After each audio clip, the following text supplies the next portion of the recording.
করেনি, সাধু সঙ্গ করেনি, কিন্তু সাধু গৃহে এসেছিল আর তার স্ত্রী সাধুকে দুটো হাড়ি বিষাক্ত অন্ন, বাসি পচা অন্ন খেতে দিয়েছিল, আর তাতেই সাধু তুষ্ট হয়ে কৃপা রেখে গেলেন। অতএব আপনারা যারা সাধু সঙ্গ করেছেন এর ফল অনেক শুধু ভগবত কৃপা যে হবে এতে কোনো সন্দেহ নেই। আমরা জানি এক সাধু ছিল বামদেব, তার তো এই বামদেব তার নাতি ছেলের নাম রেখেছিল নামদেব। কেন রেখেছিল? যে তুমি নামের সাথে সংযুক্ত থাকবে। সাধুরা যে নাম রাখেন সে নাম এমনি এমনি না, ভগবানের সাথে সংযুক্ত করে, যাতে সে নাম ডাকলেই যেন ঈশ্বরকে স্মরণ করা পড়ে। আমরা বলি না, অনেক নাম ডাকলে আরেকজনের নামের কথা স্মরণ করে না, এই নামে আরেকজন ব্যক্তি ছিল। তো এই জগতের নামের সাথে যেন পরমাত্মিক জগতের নামের সম্পর্ক থাকে। এই জগতের নাম স্মরণ করলে যেন পরমাত্মিক জগতের নাম স্মরণ করা পড়ে। সাধুরা সেই সংযুক্তটা করে দেন। তো পোতা ছেলের নাম রেখেছিলেন নামদেব, এই বামদেব নাম রেখেছিলেন নামদেব।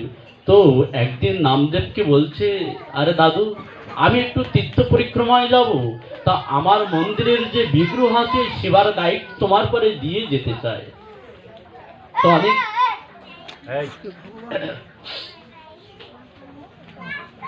তো নামদেব বলছে, ঠিক আছে দাদু, তুমি চিন্তা করো না,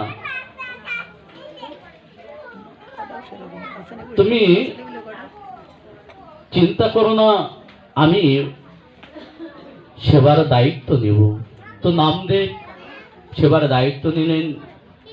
প্রথম দিন বিগ্রহের সেবা দিতে গিয়ে রাত্রে দুধ খাওয়াতে গিয়ে ভগবানকে বলছে, ভগবান এসে খেয়ে নাও, আর খায় না।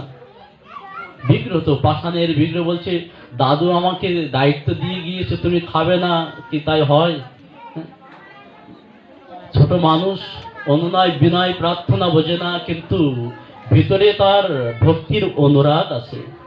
যখন বারবার বলার পরেও যখন হয় না, তখন মন্দিরের ভিতরে যে ফল কাটা বটি বলছে, তুমি যদি না খাও আমি বলবো কি?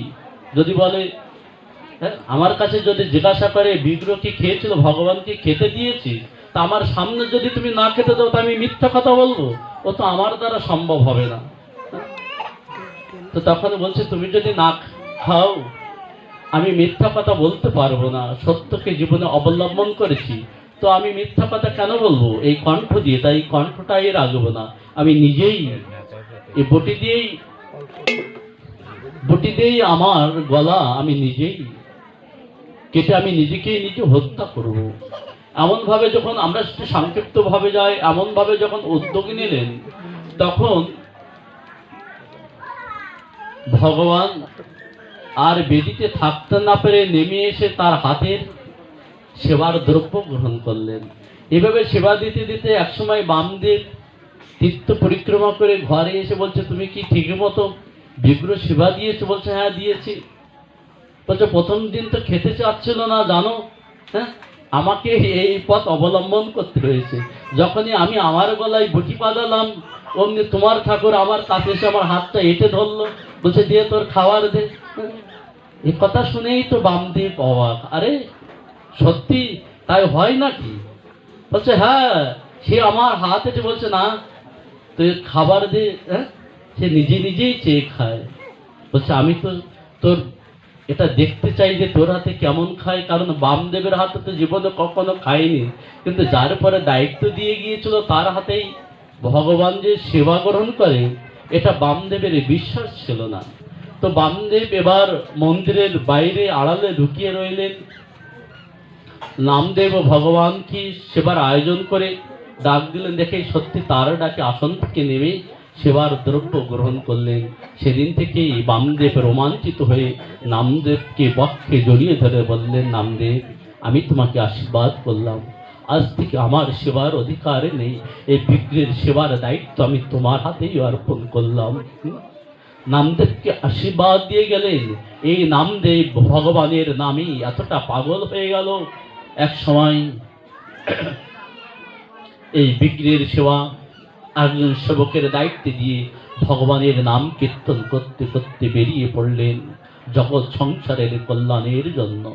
ঘুরতে ঘুরতে দক্ষিণ ভারতে রঙ্গনাথ মন্দিরে পৌঁছে গেলেন। এই রঙ্গনাথজির দর্শন করে প্রত্যেক দিন রঙ্গনাথের যে সন্ধ্যা আরতি হয়, এই আরতি দর্শন করবার জন্য ছুটে চলে।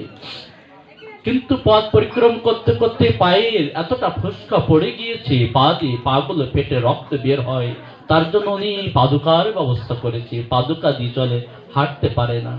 কিন্তু সেদিন ঘটনাটা ঘটেছে অনেক বৃত্তান্ত, আমাদের জীবন আদর্শ, সাধুর চরিত আদর্শ, যেগুলো মহাজন আমাদের জন্য রেখে গিয়েছে। তো এই রঙ্গনাথ আরতি হচ্ছে, এই আরতি রঙ্গনাথ যে দর্শন করবার জন্য লক্ষ লক্ষ ভক্তরা প্রতিদিন সেখানে আসে। বৃন্দাবনে যেমন বাঙ্কি বিহারী দর্শন করতে আসে, তো রঙ্গনাথজিকে প্রতিদিন যখন আরতি হয়, আরতির সময় অনেক ভক্তরা সমাগম হয়। তো নামদেব আজকে একটু আসতে দেরি হয়ে গিয়েছে, ওই সুমধুর কণ্ঠস্বর কীর্তনের আরতির সুর শুনে নামদেব এতটা দূরে ছিলেন, মনে করলেন আজকে কি আমার আরতিটা দর্শন হবে না।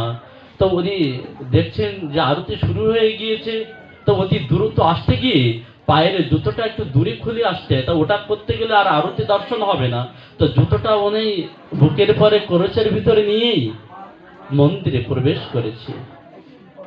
আর যেই প্রবেশ করেছে, আর অমনি সঙ্গে সঙ্গে মন্দিরের ভিতরে যে পূজারী ছিল দৃষ্টিটা দিয়ে দেখছে যে একজন জুতোটা বুকে নিয়েই মন্দিরের সামনে বিগ্রহের সামনে দাঁড়িয়ে আরতি দর্শন করছে। পূজারী অমনি সঙ্গে সঙ্গে এসে নামদেব কি এতটা জোরে ধাক্কা মারলেন, বৃদ্ধ হয়েছ, বয়স হয়েছে, এখনো কাণ্ডজ্ঞান হয়নি তোমার, হ্যাঁ?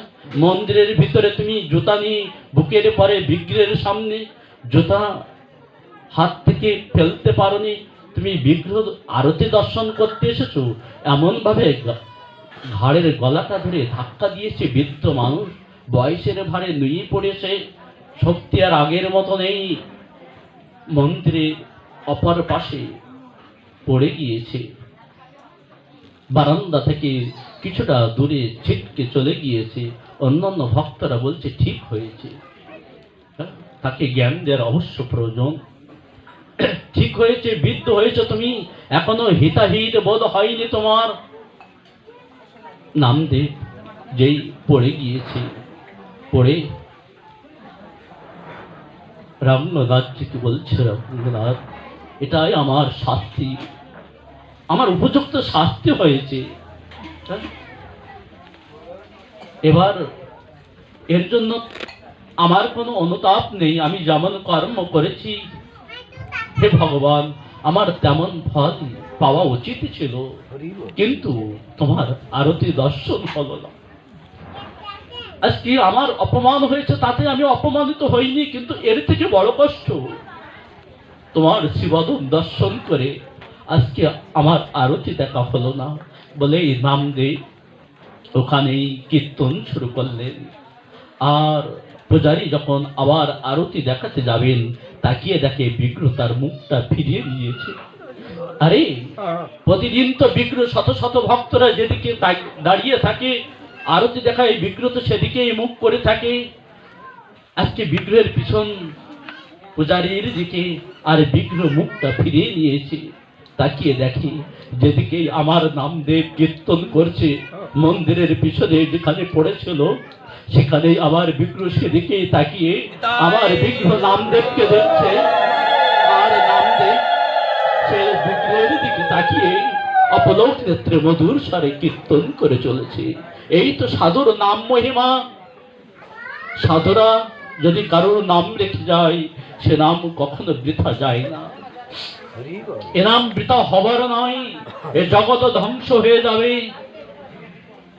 কিন্তু সাধুর কৃপা কখনো ধ্বংস হবে না। সুধী মণ্ডলী আর না, আজকে এই যে অপার করুণা নবজাতকের জন্য আপনারা যারা এসেছেন, অন্তত এতটুকু আশীর্বাদ করে যাবেন, সে যে জন্মেই তার জন্ম হোক না কেন যে কুলেই, সেজন্য মহাসঙ্গ সাধু সঙ্গ গুরু কৃপা থেকে বঞ্চিত না হতে পারে। আজকে তার অনেক পুণ্য নিয়ে জগতে তার আবির্ভাব হয়েছে। তা না হলে এই গৃহে গুরুর আগমন, সাধুর আগমন আর ভগবানের প্রসাদ তার প্রথম, সেই প্রসাদ পাওয়া মুখে প্রসাদ গ্রহণ অল্প ভাগ্য হয় না, সে কথা শাস্ত্রে জানিয়ে দিলেন। স্বল্প পুণ্যবতম রাজন বিশ্বাস নৈব জয়তে। স্বল্প পুণ্যবান ব্যক্তি কখনো মহাপুণ্য নিয়ে প্রথম মহাপ্রসাদে নিতে আসবেন গুরু কৃপাকে সম্বল করে আর সাধুগুরুর চরণ সম্পদ করে। আপনারা সকলেই সেই নবজাতকের জন্য যেন কৃষ্ণ পাদপদ্মে তার মতি হয় এই আশীর্বাদ রাখবেন। জয় জয় নিতাই গৌর সীতানাথ প্রমানন্দ।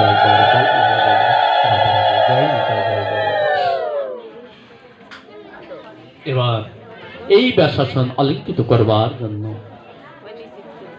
এই গৃহস্বামী শ্রী গুরুদেব খড়িঞ্চি রাধা গোবিন্দ আশ্রমের সেবাদক্ষ প্রভুপাদ নারায়ণচন্দ্র গোস্বামীকে আসন গ্রহণ করবার জন্য আহ্বান জানাচ্ছি। আর একটি নিবেদন, আমাদের সপ্তদিবস